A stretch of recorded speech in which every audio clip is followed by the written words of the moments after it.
عاشقوں کے امام امام اہل سنت اعلیٰ حضرت الشاہ امام احمد رضا علیہ رحمہ فرماتے ہیں کہ محمد مظہر کامل ہے، حق کی شان عزت کا، نظر آتا ہے اس کثرت میں کچھ انداز وحدت کا۔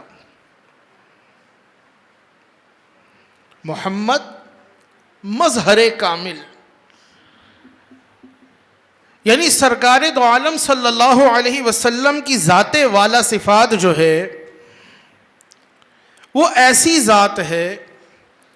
کہ جنہیں خدا نے اپنی صفات کا مظہر اتم بنایا ہے۔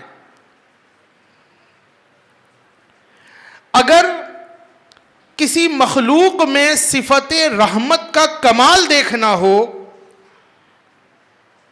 تو وہ رسول خدا سے بڑھ کر کوئی اور ذات نہیں ہو سکتی۔ کسی مخلوق میں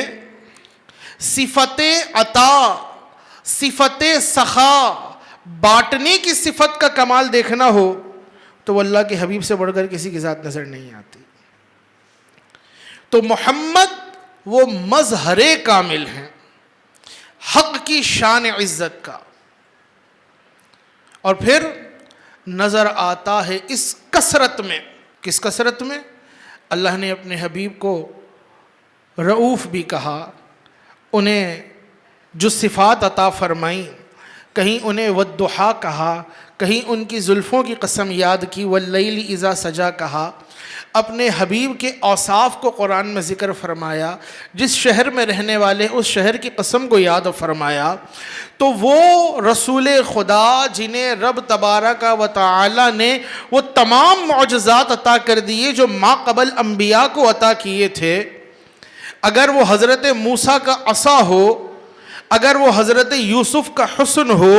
اگر وہ حضرت عیسیٰ کا مردوں کو زندہ کرنا ہو، اگر وہ حضرت ابراہیم کا آگ کو باغ بنا دینا ہو، تو رسول خدا کی ذات کون سی ہے کہ ہر نبی کا معجزہ خدا نے اپنے مصطفیٰ کی ذات میں جمع کر دیا۔ تو اس کثرت کے اندر جو جس جہت سے رسول اللہ کی جانب نگاہ کرے، حضور کی بارگاہ میں حاضری دے، حضور کو کامل و اکمل و مکمل پائے،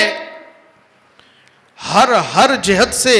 خدا نے اتنی کثرتیں عطا کی ہیں، اتنی کثرتیں عطا کی ہیں، اتنی کثرتیں عطا کی ہیں کہ خود قرآن نے فرما دیا اِنَّا أَعْطَيْنَاكَ الْكَوْثَرَ، اے حبیب ہم نے آپ کو کثرت کوثر عطا کر دی ہے۔ تو یہ جو کثرت ہے،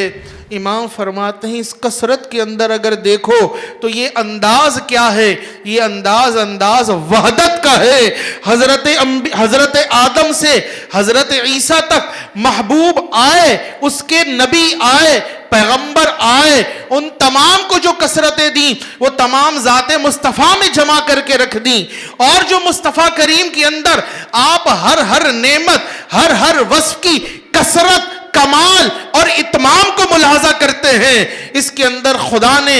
انداز وحدت کا رکھا ہے کہ پھر یہ کثرت، پھر یہ نعمت، پھر یہ اتمام، پھر یہ کمال آپ کو کسی اور میں نظر نہیں آئے گا، کہ جو نعمت اس نے اپنے حبیب کو عطا کی ہے بس وہ نعمت حبیب کے ساتھ خاص کر دی ہے۔